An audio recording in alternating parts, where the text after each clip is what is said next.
અમદાવાદના વસ્ત્રાલમાંથી દેશી તમંચો અને 4 જીવતા કારતૂસ તથા ધારદાર છરી સાથે 2 શખ્સોની ધરપકડ થઈ।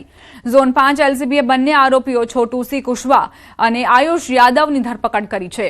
મળતી વિગત મુજબ છોટુ સી 2 મહિના પહેલા થયેલી બોલાચાલીનો બદલો લેવા અને હત્યાના ઈરાદે હથિયાર લાવ્યા હોવાનું તપાસમાં સામે આવ્યું। સમગ્ર મામલે રામોલ પોલીસે વધુ તપાસ હાથ ધરી છે।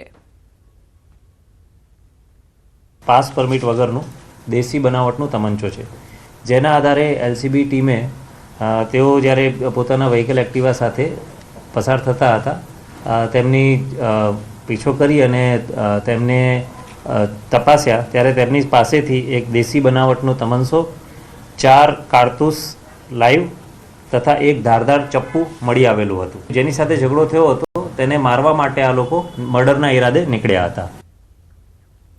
મહેસાણામાં તંત્ર સામે જ લોકોનો રોષ ભભૂક્યો। મહાનગરપાલિકા દ્વારા લેવામાં આવેલા નિર્ણય સામે સ્થાનિક રહીશોનો પ્રચંડ જન આક્રોશ જોવા મળ્યો હતો। શહેરના ગાંધીનગર લિંક રોડ પર પીવાના પાણીની સંપની નજીક ભૂગર્ભ ગટરનું પમ્પિંગ સ્ટેશન બનાવવાની કામગીરી શરૂ કરાતા લોકોમાં ભારે રોષ ફાટી નીકળ્યો છે। આ મુદ્દે મોટી સંખ્યામાં રહીશોએ મહાનગરપાલિકા કચેરી ખાતે પહોંચી રામધૂન બોલાવી અનોખો વિરોધ નોંધાવી હાઈરે કમિશનર હાય હાયના નારા લગાવ્યા હતા।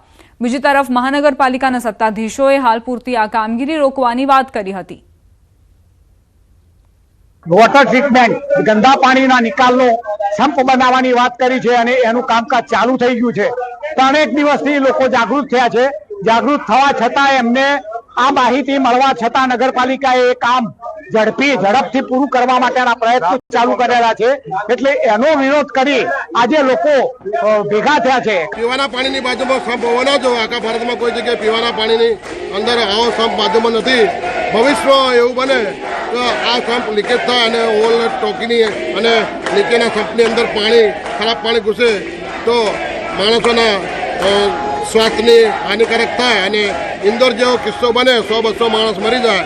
તો એના માટે આ રેલી કાઢી અને આ સંપ બંધ કરાવવા માટે અમે આની કાર્યવાહી કરવા તત્પર થયા છીએ। મહેસાણામાંથી પમ્પિંગ સ્ટેશન બની રહ્યું છે બાબતે લોકો આવ્યા હતા। એમની રજૂઆત એવી હતી કે પમ્પિંગ સ્ટેશન અને પાણીનો સંપ બહુ નજીક બની રહ્યો છે, એટલે પાણી મિક્સ થવાથી ઇન ફ્યુચર ગંદુ પાણી આવશે અને સ્વાસ્થ્ય માટે હાનિકારક રહેશે એવી રજૂઆત હતી। લગભગ 150-200 લોકો આવ્યા હતા। અમે એમને હાલ પૂરતું એવું કમિટમેન્ટ આપ્યું છે કે હાલ પૂરતું કામ બંધ કરાવીએ છીએ અને આપણે જોઈ લઈએ છીએ એનો ઓપ્શન શું અને આ બાબતે કોઈ તકલીફ ના પડે, કોઈ બેદરકારી ના રહી જાય એ બાબતે સ્થળ વિઝિટ કરીને જોઈ લઈએ છીએ। પણ હાલ ટેમ્પરરી આ કામ આપણે બંધ કરીએ છીએ। ગાંધીનગરના સેક્ટર 24, 26 અને 28 તેમજ આદિવાડા વિસ્તારમાં દૂષિત પાણીથી ટાઇફોઇડના કેસ સામે આવ્યા। પાણીની પાઇપલાઇન લીકેજ થતા બાળકો તેમજ સ્થાનિકો ટાઇફોઇડની ચપેટમાં આવ્યા। આ મામલે કેન્દ્રીય ગૃહમંત્રી અમિત શાહે ડેપ્યુટી સીએમ હર્ષ સંઘવી જિલ્લા કલેક્ટર સાથે સંપર્કમાં રહી વર્તમાન પરિસ્થિતિ અંગે વિગતો મેળવી યુદ્ધના ધોરણે કામગીરી કરવા સૂચના આપી। તેમજ ગાંધીનગર સિવિલ હોસ્પિટલ ખાતે પીડિત દર્દીઓ અને સગા માટે ભોજનની સુવિધા સુનિશ્ચિત કરવા અંગે પણ સૂચના આપી। પાઇપલાઇનનું તાત્કાલિક સમારકામ અને આ દુર્ભાગ્યપૂર્ણ સ્થિતિનો ફેલાવો વધુ ન થાય તે માટે આસપાસના વિસ્તારોમાં પણ પાઇપલાઇનની સઘન ચકાસણીના આદેશ આપ્યા છે। હાલ 94 દર્દી સારવાર લઈ રહ્યા છે। 75 હેલ્થ ટીમ દ્વારા સર્વે કરાયો છે। પાણી ઉગાડીને પીવા તેમજ બહારનો ખોરાક ન ખાવા લોકોને સલાહ આપવામાં આવી। રોગચાળાના નિયંત્રણ માટે પાણીના સુપર ક્લોરિનેશનની કાર્યવાહીને વેગવંતી બનાવવામાં આવી છે। जिला में पूरी एक टीम बनाई गई है, महानगर पालिका द्वारा भी पूरी एक टीम बनाई गई है। पानी का जो प्रॉब्लम था वो पूरी तरह से क्लियर कर लिया गया है और सभी कनेक्शंस और खास तौर पे कल ही 367 जितने पानी के टेस्ट लिए गए थे, सभी टेस्ट ओके आ गए हैं। सभी मरीजों की देखभाल के लिए 22 डॉक्टरों की टीम बनाई है। इंसेंटिव स्पेशलिस्ट भी 3 लोगों को वहाँ पे रखा गया है। આદિવારમાં પાણી બોરનું બી આવે, ચરેનું પરેશનું બી આવે, ટાંકીનું અને આદિવારમાં પાણી ગટરનું બી આવે અંદર પાણી। એ બધું પાણી અંદર આવવાથી પબ્લિક બધી બીમાર છે। બી હાલ મારા ઘરમાં 2 જણ બીમાર છે। આખા આદિવારમાં 150-200 માણસ બીમાર છે। બી હાલે ગટરનું પાણી બી મિક્સ આવે। અમે કમ્પ્લેન કરી તો કમ્પ્લેન અમારી કોઈ નોંધતું નહીં, આપતા બી નહીં હરખું કરવા।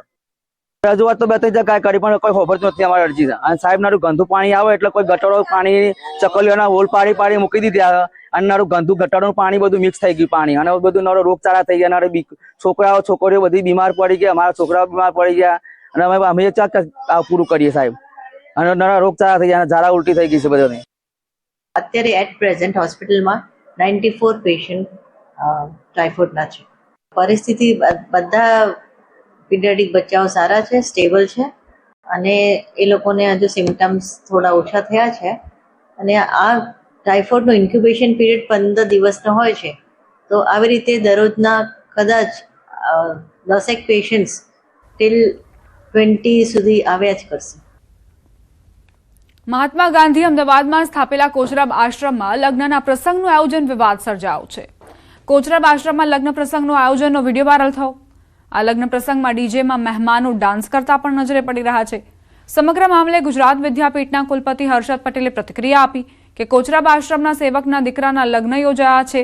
વર્ષોથી પરંપરા છે કે સેવકો હોય તેમના સારા પ્રસંગો અહીં થતા હોય છે. ગાંધીયન પરંપરા મુજબ પારિવારિક સભ્યોના સામાજિક પ્રસંગો માટે એ વ્યવસ્થાનો ઉપયોગ કરવો આ કોઈ કોમર્શિયલ એક્ટિવિટી નથી. માંગલિક પ્રસંગો માટે એ વર્ષોથી ગુજરાત વિદ્યાપીઠમાં જે સેવકો છે એમના પારિવારિક પ્રસંગો માટે એમને અનુકૂળતા કરી આપવામાં આવે છે.